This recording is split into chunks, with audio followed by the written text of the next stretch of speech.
après-midi du CRDE, content de vous voir. On a aujourd'hui une conférence que moi je considère particulièrement spéciale, vu que c'est donné par deux de mes collègues, mentors, Victor Freeman et Diane Pruneau.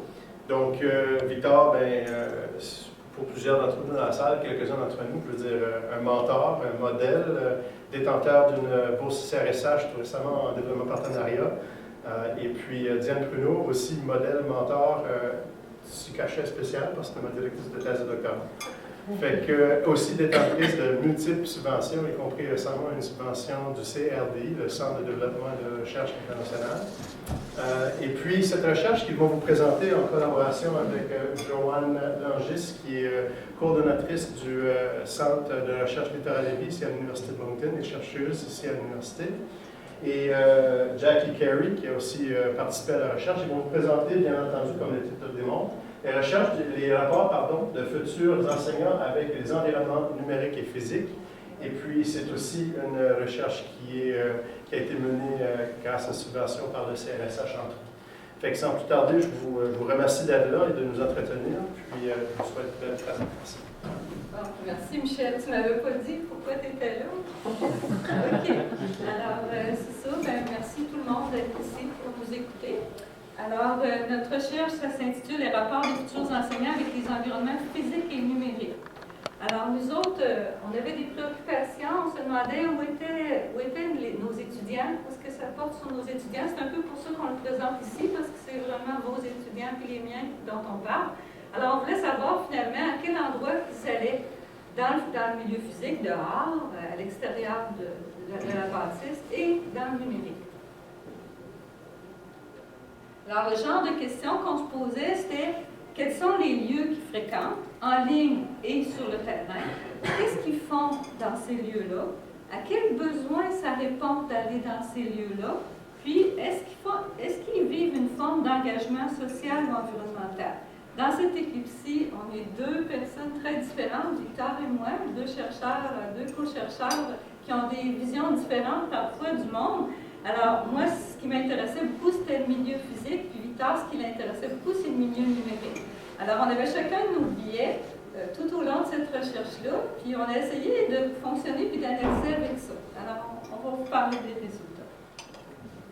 Alors, nous, en éducation à l'environnement, on pense qu'il faut que les gens, si on veut que les gens essaient de protéger et d'améliorer leur milieu, il faut qu'ils ressentent un attachement pour leur milieu. Il faut qu'ils soient liés au milieu, qu'ils sentent qu'ils appartiennent à un milieu. Puis il faut qu'ils s'identifient. Quelqu'un qui s'identifie, par exemple, à la région ici, va dire, moi, je viens de la mer. Alors, parce qu'il s'identifie un peu au milieu marin. Quelqu'un qui vient du Québec va peut-être dire, moi, je viens de la forêt, parce qu'il y a beaucoup de forêts dans certaines régions. Alors, c'est ça l'identification. Alors, quand on est attaché à un lieu, peu importe que ce soit un lieu physique ou numérique, quand on est attaché à un lieu, on va avoir tendance à vouloir le protéger. Plus on va faire des actions pour le protéger, plus on va avoir envie d'en faire d'autres. Puis pourquoi on s'attache à des lieux, au niveau du milieu physique beaucoup, c'est les théories, c'est que celui-ci nous apporte du confort, de l'intimité, de la sécurité, de la sérénité, des liens amicaux.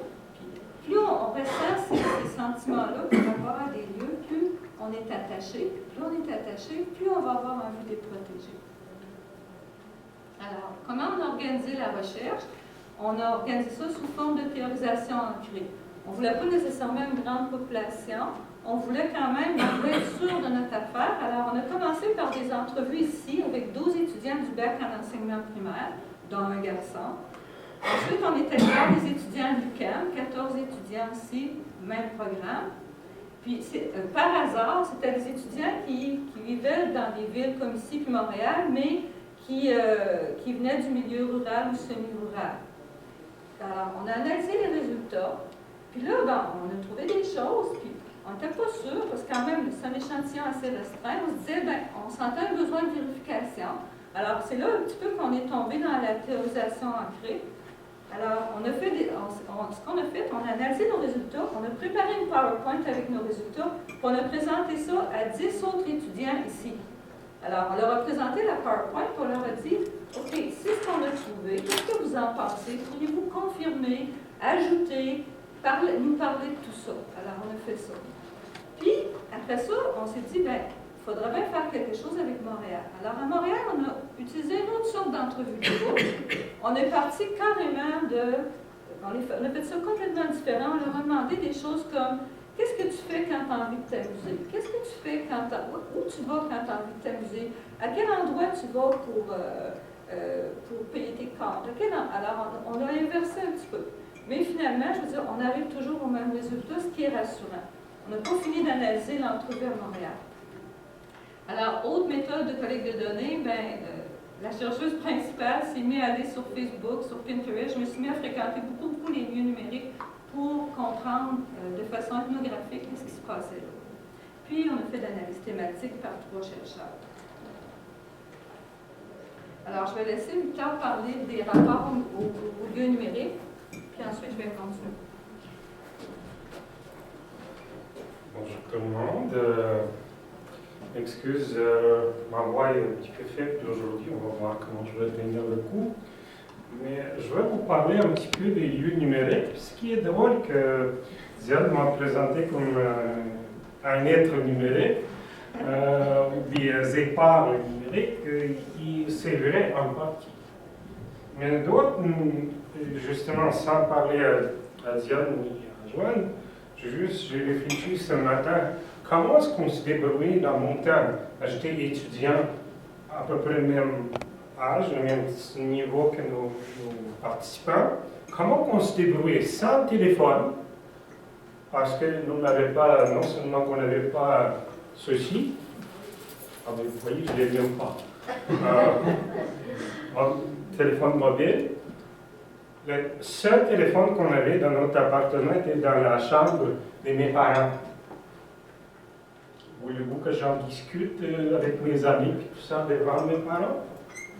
Donc, sans téléphone, sans Internet, sans Facebook, on vivait une vie super belle, très amusante, très typique pour les gens comme les étudiants universitaires.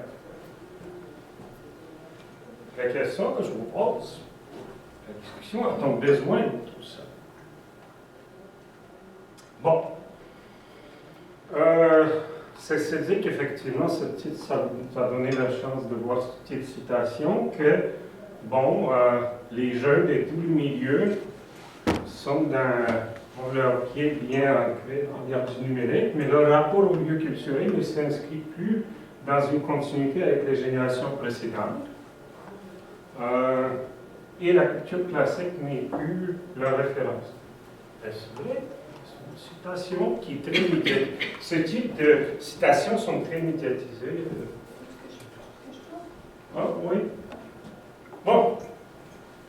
Notre cas anecdotique, j'ai eu l'an passé, dans mon cours didactique de mathématiques, 3 étudiantes qui étaient à la porte de mon bureau en m'attendant pour une rencontre d'équipe. Les 3 étaient tous avec leurs petits appareils mobiles devant ma porte. Les 3 ne se regardaient pas, regardaient juste leurs outils, leurs appareils. J'ai posé la question, qu'est-ce qu'ils regardaient?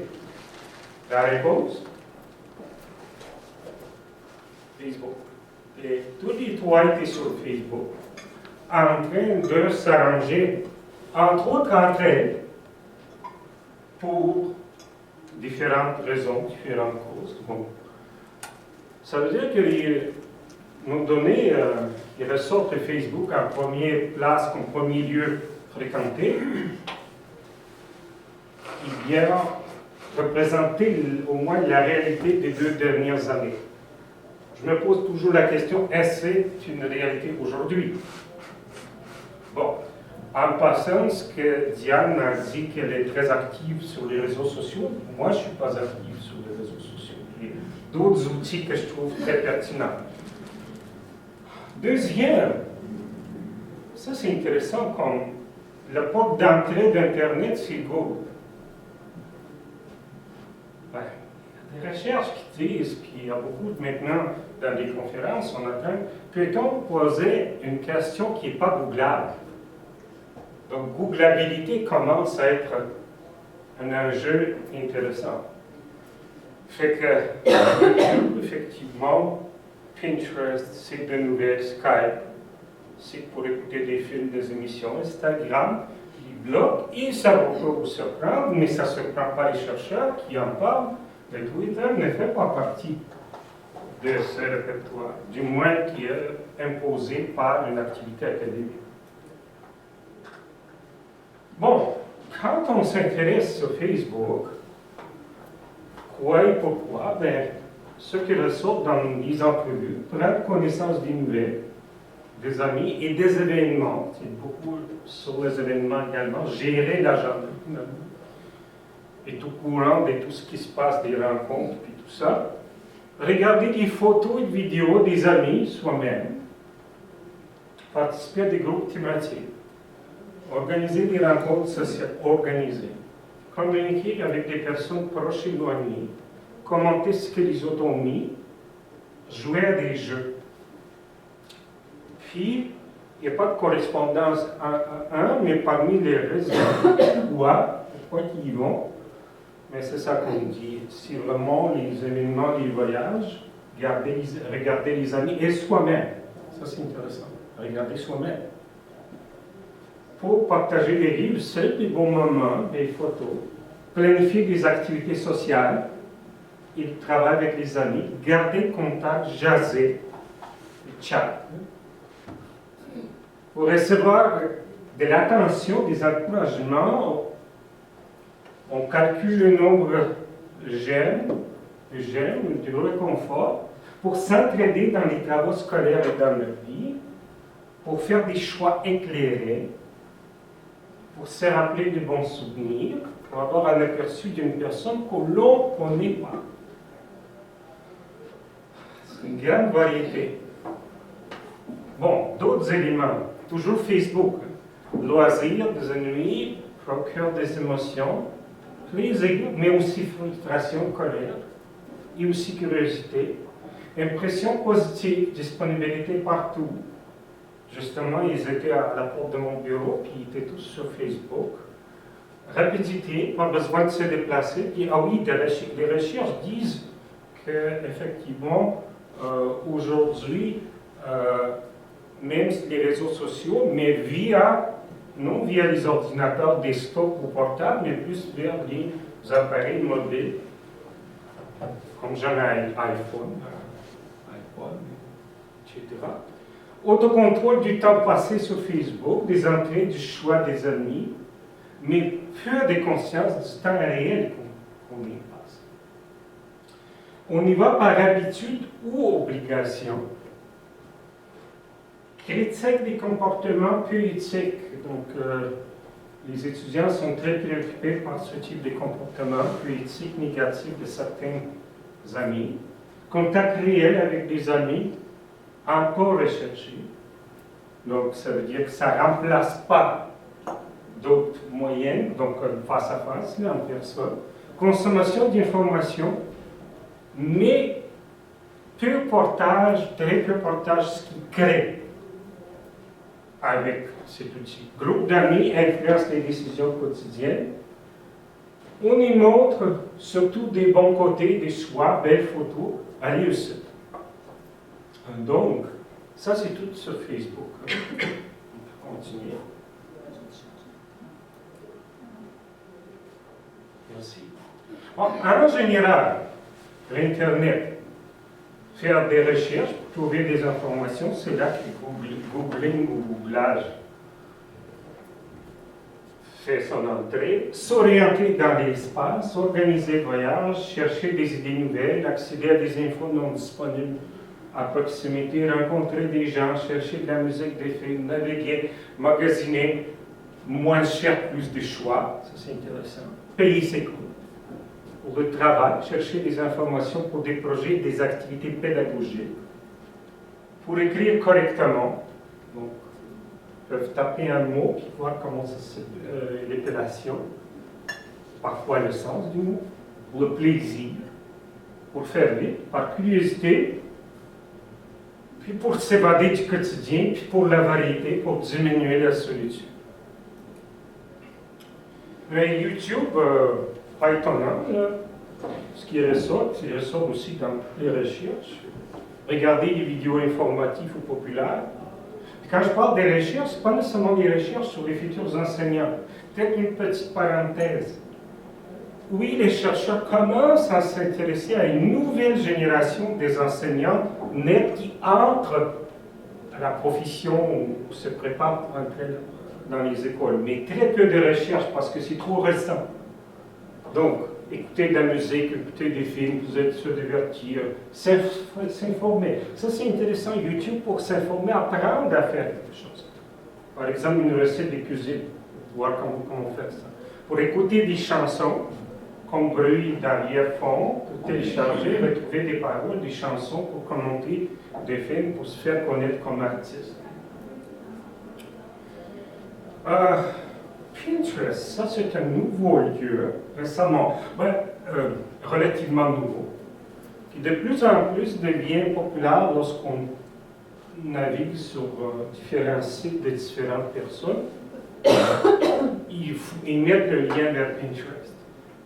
Nos participants, c'est chercher des idées pédagogiques, chercher des idées avec leurs intérêts, recettes, ou l'inspiration, s'inspirer, source d'inspiration, par excitation, parce qu'il y a toujours des nouveautés, parce que c'est gratuit. Skype, encore là, c'est clair, c'est très pratique de communiquer avec des personnes à livrer de temps, d'être en contact avec des personnes qui sont à distance, par plaisir de voir la famille, sa famille ou ses proches, pour voir le non-verbal. Ce qui nous amène à porter un jugement plus théorique, et bien sûr, Diane, voilà, c'est Diane. Diane, se bat là. Okay. L'interprétation qu'on fait tout ça, parce que c'est sûr qu'on peut toujours dire ils vont là, ils font ça, mais on essaye de faire une interprétation. On pense que le numérique les aide à faire plus vite dans un milieu où ils sont très occupés. Alors, le numérique, la vie est rapide, alors ils vont utiliser l'éthique pour consulter leur réseau, pour trouver des idées, pour faire des transactions financières, pour trouver vite des vidéos, puis pour se repérer dans l'espace. Alors, c'est vraiment un outil pour permettre de faire plus vite. On pense aussi que le numérique est une source de stimulation, d'aventure. Alors, ils vont aller là-dessus pour multiplier, rencontrer toutes sortes de monde, voir une variété de choses, répondre à leurs intérêts individuels, puis pour remplacer la télévision. Alors, ils vont retrouver là la stimulation puis l'aventure. Ils vont retrouver là aussi un groupe social. Alors, on a tous un besoin d'appartenance à un groupe. Alors, ils vont retrouver des amis, ils vont pouvoir exprimer des aspects positifs de soi, comme on le fait quand on est avec des gens, pour combattre l'ennui et la solitude. Alors, c'est une source de contact social. Une autre chose qu'on remarque aussi chez les jeunes, c'est qu'ils veulent entendre parler d'international. C'est sur le numérique qu'ils vont le trouver.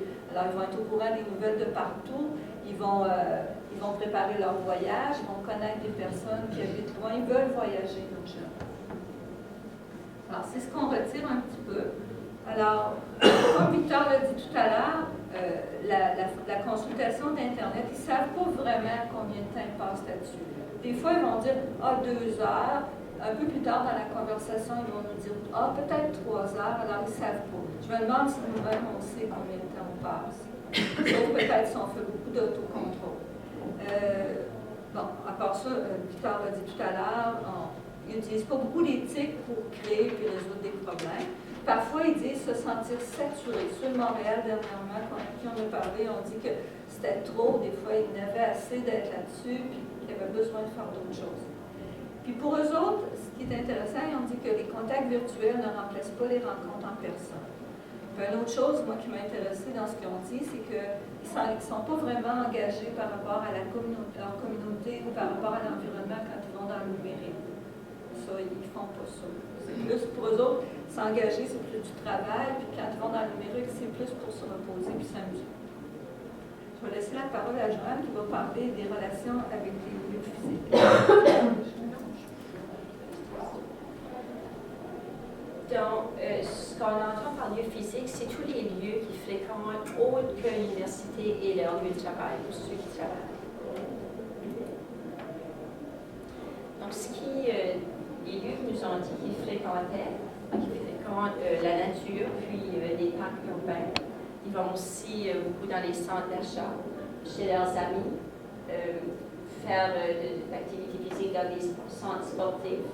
Ils fréquentent aussi les restaurants et ils vont au cinéma. Donc, pourquoi ils vont dans la nature et qu'est-ce qu'ils font là? Donc, c'est beaucoup pour faire de l'activité physique ou des activités de plein air, comme du camping, des pique-niques. Ils vont aussi pour marcher seuls ou avec des amis, pour marcher leurs chiens aussi. Puis ils vont surtout dans des sentiers déjà préparés. Ils vont aussi dans la nature pour écouter de la musique. Puis plusieurs ont dit qu'ils allaient là prendre des photos, toutes de belles choses qu'ils voyaient. Donc pourquoi ils vont? C'est surtout pour se garder en forme et en santé, pour échanger et être avec leurs amis, leurs proches, pour voir les éléments naturels, pour le silence et le calme qu'ils retrouvent en nature, pour réfléchir sur soi, puis même pour planifier l'avenir. Pour se reposer du monde pressé, puis aussi pour se reposer des types qui sont beaucoup présents dans leur vie. Puis un petit peu un sentiment de nostalgie, de se rappeler leur enfance où ils passaient plus de temps en nature. Donc, un petit peu un sommaire. Donc, ils ont besoin vraiment de se retirer du monde rapide, qui sont beaucoup. Donc, ils vont dans un milieu naturel pour réfléchir, pour se rappeler leur enfance, pour contempler les belles choses, pour se rapprocher des gens qu'ils aiment, puis pour se retrouver soi-même, qui retrouve une connexion avec la nature. Ce qu'on a remarqué, c'est que la fréquentation des lieux naturels, ça ne fait pas nécessairement partie de leur routine quotidienne. Donc, ils se trouvent un temps dans leur horaire chargé pour y aller. Puis c'est peut-être une fois par mois pour certains, mais ça ne fait pas partie vraiment de la routine. Il y a aussi certains groupes, comme par exemple à Montréal, qui, eux autres, trouvent que c'est pas facile d'accès.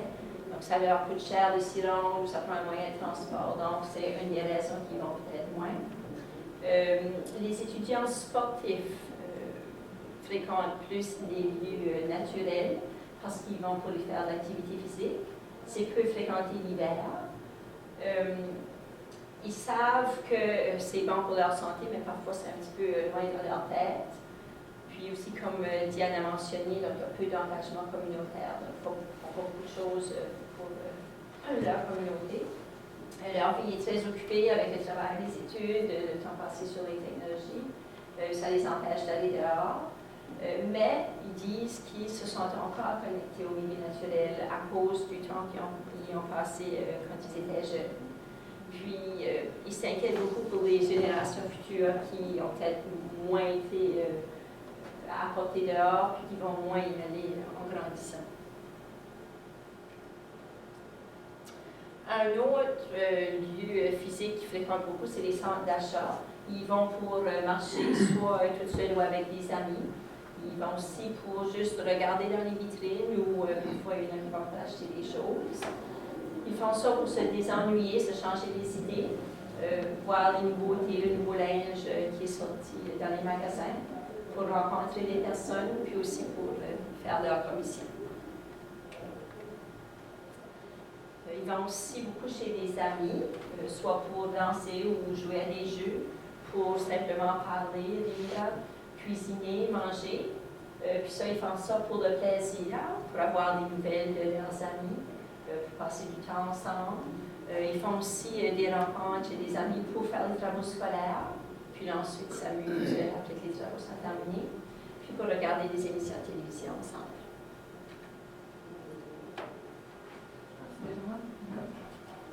Alors, si on remarque, finalement, les deux milieux ont des affordances différentes. Si on compare surtout le milieu naturel, c'est vraiment pour le calme, se retrouver soi, tandis que les lieux numériques, c'est plus réaliser des tâches, être stimulé, puis même rencontrer des personnes. Alors, c'est des affordances qui sont un petit peu différentes. Quand on parle d'affordance, ça veut dire qu'est-ce qu'un milieu nous offre. Qu'est-ce qui va influencer les lieux où ils vont aller? C'est les habitudes, puis les expériences. Comme par exemple, les étudiants de Chupagan qui font toujours le up and down dans le village, on dit qu'il faut y aller là parce qu'ils étaient habitués de le faire. Alors, les habitudes vont influencer beaucoup. On fait ça parce qu'on est habitué.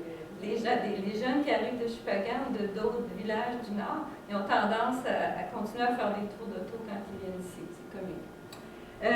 Les besoins qu'ils ont à tel ou tel moment vont influencer les lieux qu'ils vont choisir, la saison, on a dit tantôt que l'hiver, il n'y avait pas beaucoup dehors, le grand nombre de tâches à accomplir, il faut faire vite, les choix des fois vont aller vers le faire vite, donc vers le numérique. Les endroits où voir les amis, il y en a qui ont dit on va sur Facebook parce qu'on n'a pas le choix, j'aime pas ça Facebook, mais mes amis sont là. Les transports et les finances vont limiter, puis les types de plaisirs ou de besoins associés au lieu. On leur a demandé aussi à quelle place que tu amènerais tes élèves. Puis là, on était un petit peu surpris. On dit oui, je vais les amener dans le milieu physique, c'est important parce que nos élèves vont toujours être sur le numérique, alors on va les amener dans le milieu physique. Mais sur l'éthique, ce qui nous a surpris, qui a vraiment frappé Victor, c'est qu'ils ont dit qu'ils n'étaient pas si à l'aise que ça avec l'éthique, puis qu'ils n'en utiliseraient pas tant que ça. Ils utiliseraient les traitements de texte, les sites pour faire de la recherche, ils leur montreraient des vidéos YouTube, puis d'autres lieux numériques qui ont entré dans les didactiques. Alors, ce qu'on fait comme recommandation par rapport à la formation des enseignants au primaire, qui se connaît pour tout, c'est peut-être de les amener dehors durant les cours. Moi, je les amenais déjà dehors, mais je les amène encore plus souvent parce que je trouve qu'ils en ont besoin. Je pense qu'ils ont besoin de retrouver ce contact-là avec le milieu. Ensuite, peut-être les faire travailler sur l'éthique d'autres choses que peut-être qu'on ne fait pas d'habitude, parce que, comme par exemple en ce moment, Joanne est en train de faire une petite recherche sur l'éthique qui peuvent être utilisées en résolution de problèmes. Alors, peut-être leur montrer que l'éthique, on peut les utiliser pour créer puis pour faire de la résolution de problèmes aux différentes étapes de la résolution de problèmes. Puis peut-être les inviter à faire une bonne réflexion sur les lieux qu'ils fréquentent pour qu'ils puissent faire des choix éclairés. Qu'est-ce que ce milieu-là m'apporte? Puis qu'ils continuent finalement à être critiques. On ne dit pas qu'ils ne sont pas critiques du tout. Plusieurs sont critiques. Dans le fond, grosso modo, on ne peut pas décrire tous les étudiants. C'est ça qu'on a découvert. Il y a vraiment des types d'étudiants. À Montréal, on était toutes les trois, puis il y avait vraiment des étudiants qui disaient moi, à Facebook, j'y vais presque jamais, je suis contre ça, je fais attention. Puis il y en a d'autres qui disent mais moi, je suis toujours là-dessus, puis je tripe, puis tout ça. Alors, il y a vraiment plusieurs types. Je pense qu'il faudrait faire de la recherche pour plus identifier les types. Nous, on n'a pas fait ça, mais on a quand même des résultats intéressants. Alors, je vous laisse la parole. Vous avez des questions, des commentaires. Qu'est-ce que vous en pensez? Là, c'est à vous autres. On aimerait ça vous entendre. D'abord, merci beaucoup de votre présentation. C'est super intéressant. Je suis convaincu qu'on a, même si on n'est pas énorme dans la salle, des questions. Sylvie. Est-ce que vous avez remarqué s'il y avait parfois jonction entre des lieux physiques et numériques? Un exemple concret que je vois souvent et que ma jeune est en train de prendre cette habitude-là aussi, c'est d'aller chez Starbucks pour faire ses devoirs, ses leçons. Puis là, ils sont tous branchés sur leurs appareils. Là. Mais je dis, pourquoi tu ne restes pas à la maison? Ah, mais j'ai besoin d'aller chez Starbucks, là, tu sais, pour... Ça a l'air, les étudiants nous ont dit dans les cafés que ça travaillait mieux, qu'il y avait comme une musique d'ambiance, là, que ça travaillait bien. Puis ils ont dit ça, je ne sais pas pourquoi, mais ils ont dit ça. Mais je vais laisser Victor répondre par rapport des jonctions. La jonction, parce que même dans les pattes, prendre les photos, ils prennent ça avec leur appareil mobile, ils peuvent la mettre tout de suite sur Facebook, là, tu sais, si on le KG, le like, maintenant. On a commencé à les questionner là-dessus à Montréal, à l'entrevue qu'on a faite cet automne. Est-ce que des fois, ils utilisaient le numérique dans le milieu physique et l'inverse? OK. Puis peut-être laisser Victor répondre à ça. C'est pas facile. réponse facile parce que, comme je dis, on trouve très peu de patterns généralisables. Excusez, ni dans la recherche, ni en pratique, parce qu'il y a autant de gens que d'utilisation, d'usage. Même juste peut-être commenter même la fréquentation, il y en a qui peuvent dire, mais il y en a qui disent mon compte Facebook est toujours ouvert. Pas à dire combien de temps il a passé, puis chaque fois que ça boum, boum, boum, le message comme moi, ça se passe avec les courriels, eux autres, c'est quelque chose qui s'est passé dans leur réseau social respectif. Fait que pour revenir à ta question, Sylvie, pour aller dans les lieux où prendre un café et tout ça, serait peut-être le retour, parce que moi je regarde plutôt dans le passé, ce qui est ma passion maintenant des derniers temps, parce que je trouve que est-ce qu'on essaie de tout hyper moderniser, puis pour dire, mais parfois dans l'histoire, il y avait des moments, puis on sait très bien, les écrivains qui écrivaient mieux, qui travaillaient mieux lorsque ils étaient dans un café. Pas nécessairement avec les écouteurs pour boucher les oreilles, mais toujours à écrire, puis des chercheurs, des scientifiques qui nous, lorsqu'on étudie leur biographie. C'est un phénomène super intéressant. Dans la littérature, je n'ai pas trouvé beaucoup d'explications de ce phénomène. Donc, c'est peut-être tout récent. Mais moi, je peux dire que oui, c'est vrai, quand je veux prendre un petit café chez Starbucks, je trouve qu'ils ont laissé très peu d'espace. Ils ont économisé l'espace. Là, le nouveau café qui, effectivement, se montre drôle. C'est sûr qu'ils ont bien calculé l'espace tout juste pour laisser, pour mettre la boîte, installer la boîte, mais il est toujours plein.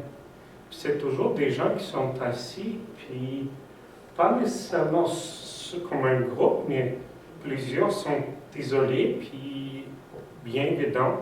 La même chose que j'ai observé aussi dans les petits cafés autour de l'université où j'étais à Montréal. La même chose, c'est rempli des gens qui étudiaient, mais plutôt en solitude, mais toujours branchés sur les oreilles. Quelle est bonne observation, Sylvie? Je n'ai pas de réponse. Les étudiants ont dit qu'il y avait des lieux qui créaient une atmosphère comme les cathédrales aussi, ou les grandes bibliothèques, des choses comme ça. Ils vont dans des places comme ça. Des fois, ils vont à la grande bibliothèque à l'UQAM parce que le lieu est spécial, ça les fait sentir calme. Je sais pas. Il y aurait tout un travail à faire là-dessus, sur comment les lieux inspirent, puis aussi les intersections entre le numérique.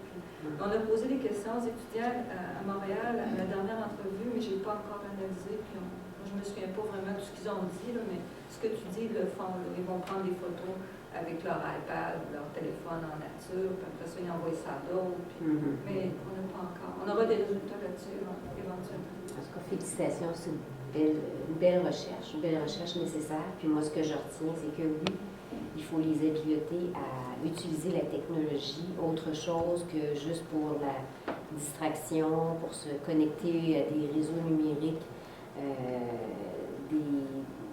Les habiletés de base en traitement de texte, là, il en manque beaucoup. C'est plate à dire, mais c'est vrai. Ils n'ont pas d'habileté de traitement de texte, puis non plus de, comme vous le soulignez, de résolution de problèmes en utilisant l'éthique. C'est plus difficile.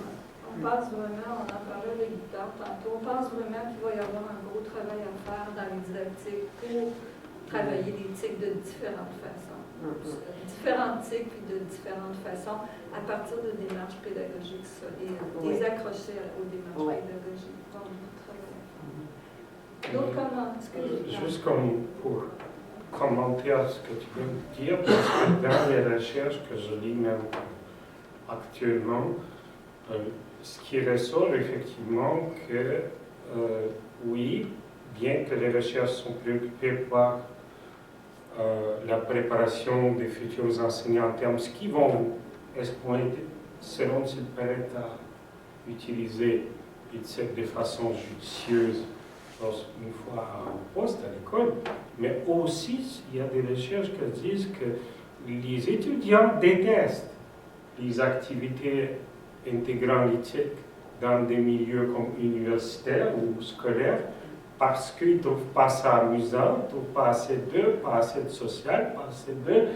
Donc, on a une tension, plutôt moi je vois ici une tension, un phénomène de tension peu étudié, parce que c'est trop récent, qu'il y a une distance, un écart qui se creuse entre le besoin de se divertir et tout ça, ce rapport qui est ressorti dans notre recherche, et les besoins académiques, entre autres, comment faire une belle mise en page ou insérer un tableau.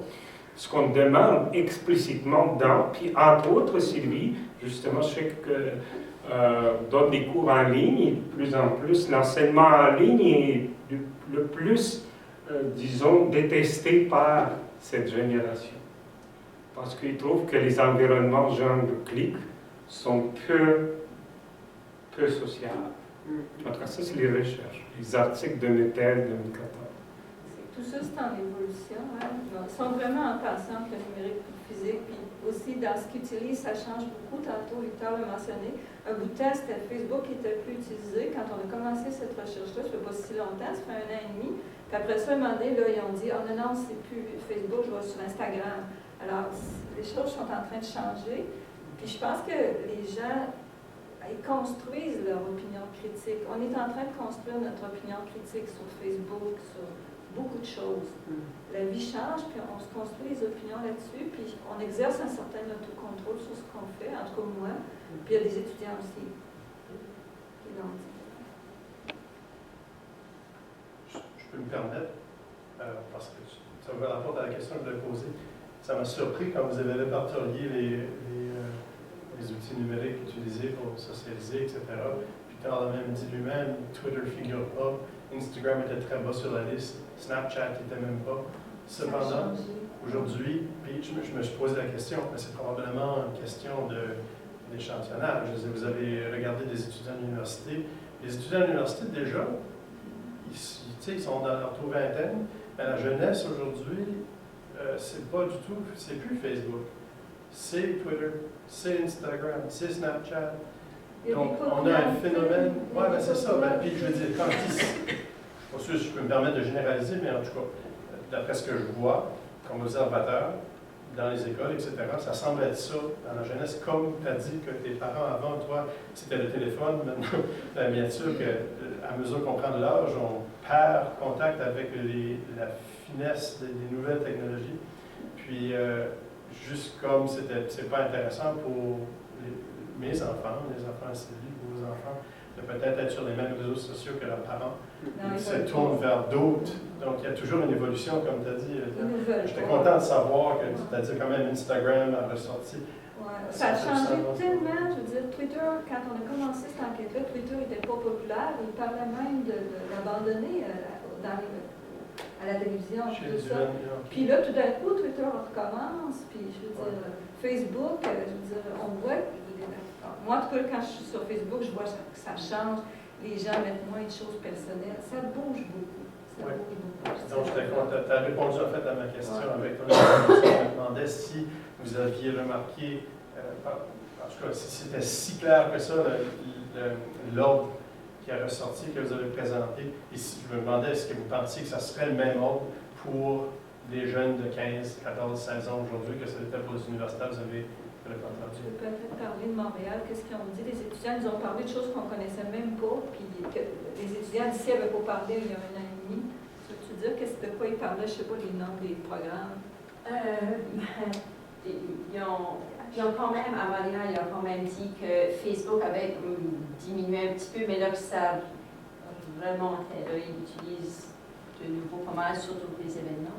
Mais ils ont parlé des hashtags beaucoup pour trouver l'information. On a parlé d'autres affaires aussi, mais on n'a pas analysé ces entrevues-là, mais il y a des affaires qu'on ne connaissait pas nous autres mêmes, puis même entre eux autres, ils ne connaissaient pas. Fait qu'il y a tellement de choses. Est-ce que je peux me permettre, c'est aussi d'apporter un petit commentaire techno-pédagogique, mais disons techno, composante techno, c'est que ça change tellement. Il ne faut pas oublier que même Facebook oui, c'est un réseau social pour certains, pour d'autres, c'est une source de revenus.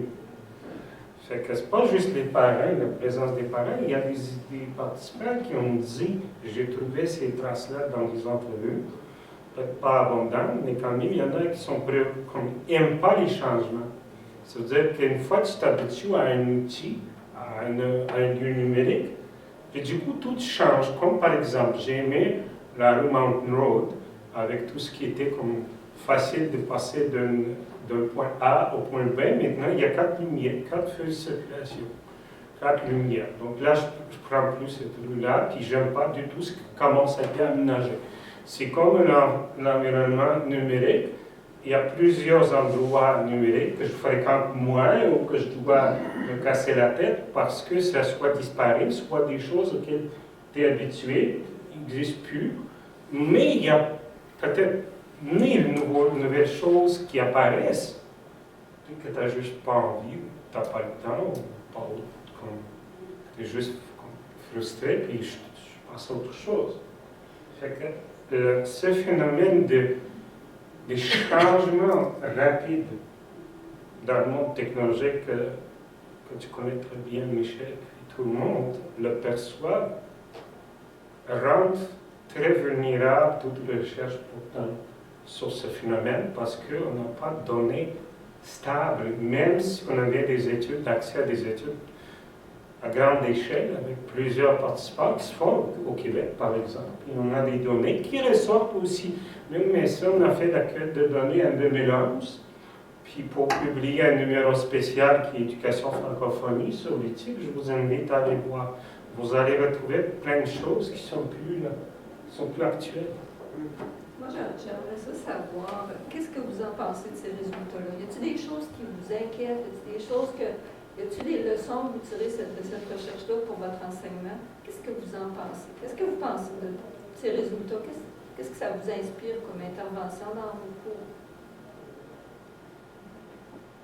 Oui. Quand Victor a dit que les étudiants n'aimaient pas nécessairement l'éthique dans les cours parce qu'il manquait le côté social et tout ça, moi je retournerais un peu le miroir vers nous, là, vers les profs, parce que je me dis, ben, la problématique, tant qu'à moi, elle est là. Si le seul moment où ils utilisent l'éthique dans les cours, c'est pour classer un tableau, puis respecter la méthode APA quand ils font la page titre, puis la table des matières, ben, je suis pas motivée par ça, moi non plus, quand j'ai à le faire. C'est pas la partie qui m'intéresse en recherche, là, de faire ces choses très techniques-là. Là. Ça, c'est la partie souvent qu'on aime moins. Là. Je me dis, il faudrait peut-être se regarder puis voir comment utiliser l'éthique, mais de façon pédagogique, en faisant des liens avec la théorie qu'on voit dans nos cours pour qu'eux voient une utilité dans la salle de classe plus tard. Là. Oui, excellent.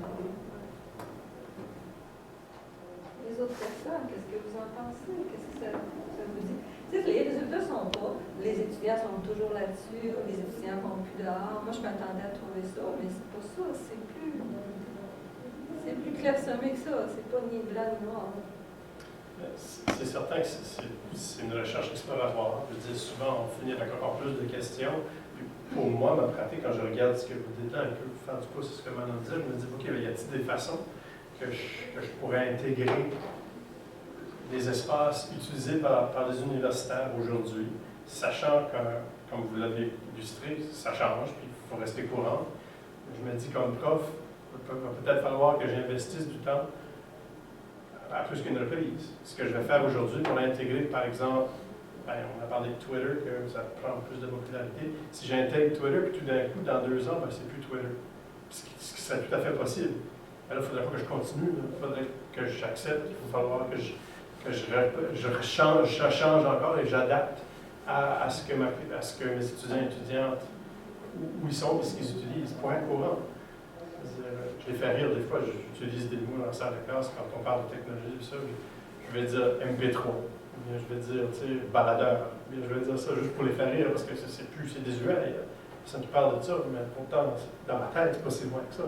Il faut rester courant, puis ce que je retiens, c'est de s'assurer de bien savoir où sont rendus nos étudiants, c'est-à-dire dans quoi, qu'est-ce qu'ils utilisent eux, puis de moi, aller vers ça. D'être prêt à m'adapter, moi, comme prof, régulièrement. Non, mais c'est problématique aussi en lien avec ce que Victor disait, parce qu'il disait ce qui a été fait en 2011 est déjà dépassé en 2013. Fait que si tu le découvres en 2011, tu te familiarises avec, tu fais quelque chose dans ton cours, tu le perfectionnes une année, quand tu l'as, il est dépassé. Tu fais là, il y a cette idée-là aussi, on dirait, par le temps, parce que quand tu essaies quelque chose de nouveau dans ton cours, souvent pour le roder, ça va te prendre 2-3 ans, tu fais des petits ajustements. Tu fais par le temps que tu l'as, on change, on recommence. Fait, il y a ce défi-là aussi. Les professeurs, on va devenir des saints, puis ils vont dire sur Facebook qu'on est des saints. Yvan, qu'est-ce que tu en penses par rapport au milieu aller dehors? Qu'est-ce que tu penses des résultats? Oui. Dans le cas, c'est certain que c'est un phénomène aussi, et à savoir si c'est davantage plus présent dans les milieux urbains, les grands centres urbains que rural. Pas nécessairement, parce qu'en milieu rural, les enfants sont sur les autobus, puis en milieu urbain, il y a plus de gens qui marchent qu'il y a dans les milieux ruraux. Quand on regarde l'ensemble, je parle peut-être pas Moncton, mais Montréal, les gens vont bien souvent pour aller en voiture, puis ils vont marcher d'un bloc à un autre, et ainsi de suite. Moi, de ma perspective, comme vieil enseignant, c'est que je vais partager à Manon comment est-ce que mes filles se plaisaient à... Le gros défi, un peu comme Manon vient d'illustrer, c'est comment on arrive à rester à jour avec les changements qui sont tellement rapides et de s'en apprivoiser, s'en approprier, pour les mettre en œuvre, les mettre en pratique avec les jeunes actuels, là, et que c'est ça que eux fréquentent, c'est ça. Ça, c'est d'une part, puis la partie... peut-être trop dans ma réponse un peu, mais l'aspect d'aller dehors, puis ça veut dire un certain lien avec l'effort physique, c'est définitivement pas assez présent dans le quotidien de la communauté scolaire et civile. Donc, ce n'est pas un point repère pour les autres qui est plaisant de faire un effort physique. À ce moment-là, on a mentionné, à un moment donné, tout à l'heure, il y a une certaine partie des gens, peut-être qui sont un petit peu plus athlétiques, il y a une raison derrière de ça, par rapport à l'estime de soi et la confiance en soi. Puis de vouloir aller dans un milieu physique, naturel, parce que ça peut même être enivrant. Mais pour beaucoup de gens, puis je dirais peut-être, entre autres, ils ont parlé du facteur coût, c'est le déplacement, mais aussi, c'est pas un milieu dans lequel ils ont grandi tellement. S'ils sont originaires de milieux urbains, grands centres urbains comme Montréal ou allons à New York, c'est pas évident de voir. On essaie de faire la promotion plus de jardinage en ville, sur des toiles, sur des patios, ainsi de suite. Mais autre que ça, c'est assez limité, merci. Autre que certains parcs naturels qu'on essaie de maintenir, tant bien que mal dans les milieux ruraux. Milieu urbain, excusez. En tout cas, il y a aussi d'autres dimensions qu'on marque, ce n'est pas des recherches nécessairement que j'ai lues dans les articles à Vidré, mais c'est toute la dimension addiction qui est en train de aussi s'afficher un peu, puis pas seulement chez les jeunes. Naturellement, chez les jeunes, si on ne gère pas ça, ça peut être encore plus dangereux, mais aussi chez les adultes qui sont en très bonne connaissance de cause. Addiction numérique. Oui. Alors, sans nécessairement un bémol ou une dimension péjorative, c'est que ça demande vraiment une gestion.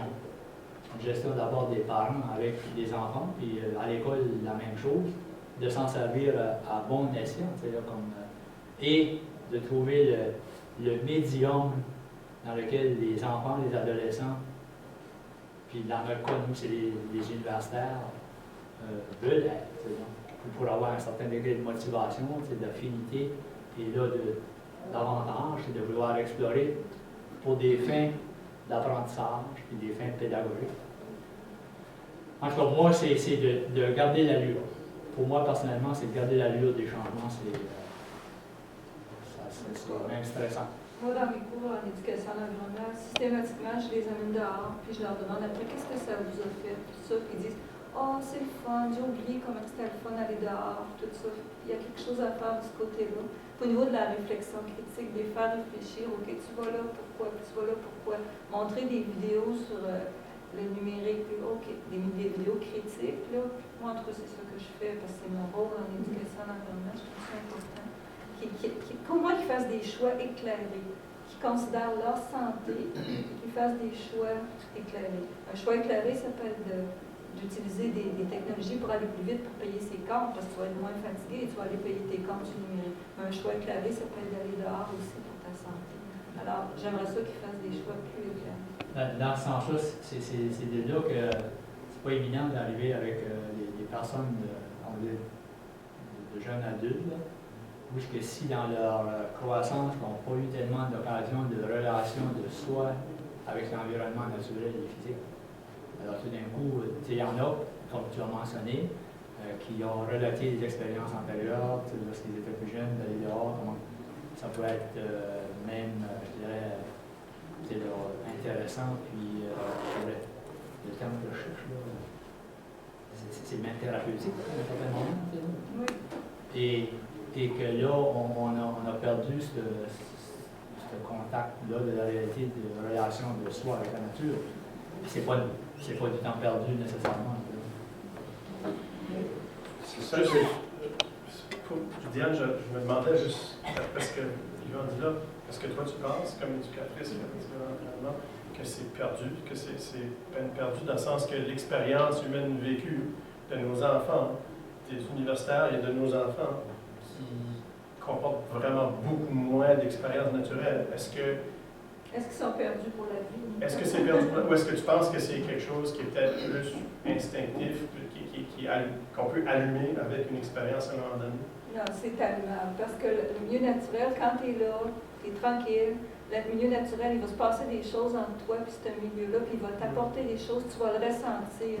Si tes éducateurs t'amènent dehors, tu peux récupérer. Il va y avoir une crainte au début, là. C'est de dire, oh, je crois que j'ai peur, là, tu me salir. On le voit chez nos étudiants. Oui, Dorothée. Je pense que pour faire du pouce sur le lien entre la nature et les cours de didactique, lorsque je vais faire mon unité comment enseigner la poésie, j'avais l'intention cette année d'amener mes groupes dehors et de les laisser aller à leur guise et peut-être s'inspirer de, tu sais, des fois, de ces sentiments de sérénité. Donc, ils pourraient peut-être écrire un petit poème, ça ne peut pas être long, inspiré de ces thématiques-là, de ces sentiments qu'on acquiert dans la nature lorsqu'on prend une marche ou des choses comme ça, même si on prend une roche, qu'on la regarde, on la personnifie, puis qu'on lui donne une vie. Je pense que ça pourrait être inspirant qu'ils pourraient passer ça à leurs élèves lorsqu'ils seront eux-mêmes enseignants. Aussi, je voudrais ajouter, lorsque Yvan dit que la technologie, quand elle est utilisée à bon escient, ça marche bien. Moi, j'interdis plus à mes étudiants de ne pas utiliser leur cellulaire.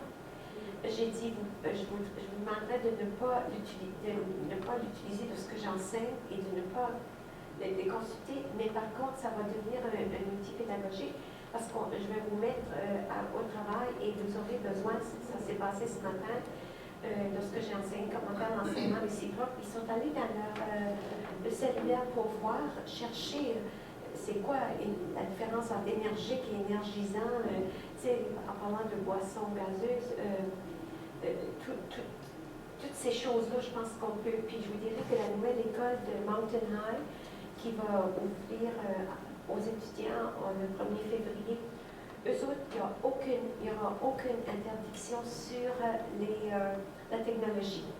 Les élèves pourront arriver en classe avec leur cellulaire, avec leur portable, tout leur iPad, tout ça, parce qu'ils ont pour leur dire qu'ils veulent pousser l'intégration des technologies dans chaque matière. C'est intéressant tout ce que tu partages par rapport à la poésie. C'est intéressant. Des lieux s'inspirent.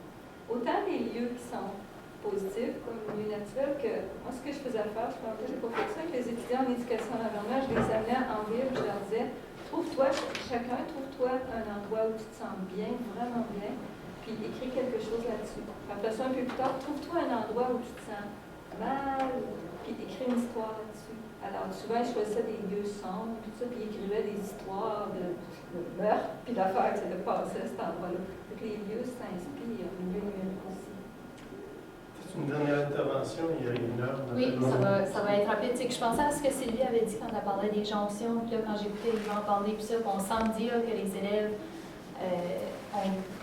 ne vont pas suffisamment à l'extérieur ou dans la nature ou ces choses-là. Puis je me dis, avec la nouvelle génération qu'on a, puis la génération dont Michel parlait, on pourrait peut-être utiliser les TIC pour les amener à l'extérieur, mais pour qu'ils profitent de l'extérieur. Parce que l'exemple du café puis tout ça, je me dis, les jeunes vont là parce qu'il y a une connexion Wi-Fi. S'il n'y avait pas de connexion Wi-Fi, ils n'iraient pas, sauf qu'ils ne profitent pas du milieu parce qu'ils sont à l'ordinateur, les écouteurs. Mais je me dis comme comment ça s'appelle, géocache ou quelque chose comme ça. Tu utilises les technologies, mais là, tu profites de ton environnement, tu cherches l'environnement. L'idée de prendre des photos, là, tu es en interaction avec l'environnement. Quand je disais tout à l'heure, trouver des nouvelles façons d'exploiter les technologies, mais ça pourrait être d'exploiter les technologies pour amener les gens à profiter d'un environnement physique. C'est finalement avoir le meilleur des deux mondes.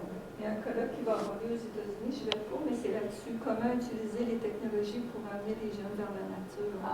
Je ne sais pas, je ne connais pas beaucoup ce domaine. Il y a des exemples intéressants. Tu parlais de photos, vous parlez de photos, mais il existe le projet NOAA, qui est une plateforme, une app, que les enfants primaires, on les amène dehors, on les donne un iPad ou un iPhone ou un iPad entre 2 et 3, puis on leur demande de prendre des photos de la nature.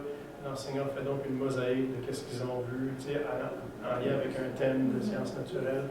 Ça existe, ces choses-là, en ce moment, c'est-à-dire peut-être outiller davantage, puis de sensibiliser les enseignants davantage de ce qui existe. Puis, avec votre recherche, justement, de conclure, avec votre recherche, ça nous amènera peut-être comme ça à mieux savoir comment sensibiliser, sur quoi sensibiliser, et des questions importantes à se poser comme praticien et praticienne par rapport à un rapprochement des lieux numériques et environnementaux. Je peux juste me permettre, justement, pas non seulement l'échantillon, mais aussi le contexte de notre faculté est intéressant à questionner parce que je reviens de mon année sabbatique et j'ai passé le temps à Concordia dans un département de mathématiques et de statistiques. Je peux vous dire, c'est une école que je connais depuis mon enfance. Aucune présence des technologies visibles, les tableaux créés, puis beaucoup de choses se passent avec, disons, en face à face. Très peu de cours donnés par le département à distance, par tendance qui se confirme. Puis, en plus de cette présence, j'ai appris sur plusieurs collègues de la faculté qui eux autres sont plutôt modèles d'une vie active à l'extérieur de la faculté. Ils peuvent faire des promenades en vélo de 500 km, aller faire des marches, aller courir des marathons. Et ça, c'est des exemples que je pense qu'il faudrait qu'on analyse également à titre de généralisation, puis de porter vraiment un portrait plus juste sur ce qui se passe avec cette nouvelle génération des enseignants avec lesquels on travaille, les futurs enseignants. Comme toute bonne recherche, on a plein d'autres questions. Merci beaucoup.